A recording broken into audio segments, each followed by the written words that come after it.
আসসালামু আলাইকুম সুপ্রিয় দর্শক শ্রোতা বন্ধুরা, আপনারা যে যেখান থেকে আমাদের এই ভিডিওটি দেখছেন সকলকে আন্তরিক শুভেচ্ছা জানিয়ে শুরু করছি আমাদের আজকের এই ভিডিওটি। দেখতে পাচ্ছেন ক্যামেরার সামনে নিয়ে এসেছি এক সুন্দরী আপুকে, তার কথাগুলো আপনাদের সামনে তুলে ধরবো। চলুন শুনে আসা যাক।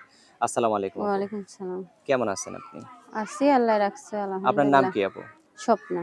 স্বপ্না। হুম। স্বপ্না আপু, আপনি কি স্বপ্ন দেখেন বেশি বেশি নাকি? স্বপ্ন আর দেখলাম কই ভাই, স্বপ্ন দেখার আগেই তো স্বপ্ন ভেঙে গেল। আহারে, স্বপ্ন দেখার আগে স্বপ্ন ভেঙে গেছে? স্বপ্ন শেষ। তাহলে এখন কি অবস্থা আপনার? এখন অবস্থা অনেক, ছোট একটা বাচ্চা আছে, বাচ্চারা নিয়ে মানে অবস্থা অনেক আপনার ছোট খারাপ। একটা বাচ্চা আছে? আমার বাচ্চা। তা আপনার স্বামী কি করে? আমার স্বামী নাই, ছেড়ে কেন চলে নাই? গেছে। তারা মনে করেন ছেলে বাচ্চা চাইছিল, কিন্তু ছেলে বাচ্চা হয় নাই, মেয়ে মেয়ে বাচ্চা হয়েছে। হইছে।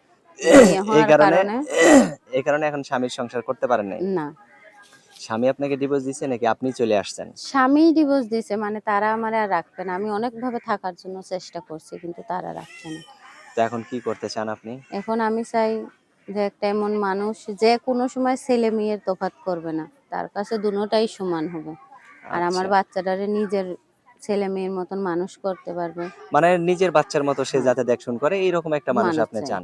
আর সেই লোকটা যদি বয়স্ক হয় তখন কি করবেন? বয়স্ক হইলে আমার সমস্যা নাই, বয়স্ক হলে বয়স্ক হোক কালো হোক তাতে আমার কোনো সমস্যা নাই। না, কালো দিয়ে তো আর মানুষের মন ভালো হয় না। কালো দিয়াই, অনেকের কালো হইলেও মন ভালো, অনেক হুম ফর্সা হইলেও কিন্তু মন ভালো না। হুম, তাই না? কালো মানুষ হইলেও কোনো সমস্যা নাই আমার, আর বয়স হইলেও সমস্যা নাই। সমস্যা নাই। আচ্ছা, অসংখ্য ধন্যবাদ আপু। আপনার নামটা কি যেন বললেন? স্বপ্না।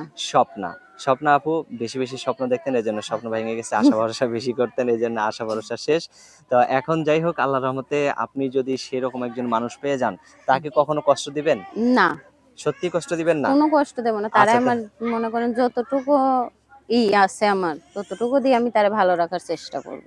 আচ্ছা। মানে আপনার সাধ্যে যতটুকু কুলায়। কুলায় ততটুকু, অন্য কেউ আচ্ছা। ধরবে কি? আর আপনাকে দেখতে একাই তো থাকি। মাশাআল্লাহ অনেক সুন্দর পর্দাশীন মনে হচ্ছে। হুম, আসলে কি আপনি পর্দা করে চলেন সবসময়? জি, আচ্ছা, অসংখ্য ধন্যবাদ স্বপ্নাবু। ভালো থাকবেন, হ্যাঁ? প্রিয় ইনশাআল্লাহ। দর্শক, আপনারা ভালো থাকবেন। আজ এ পর্যন্তই। আল্লাহ হাফেজ।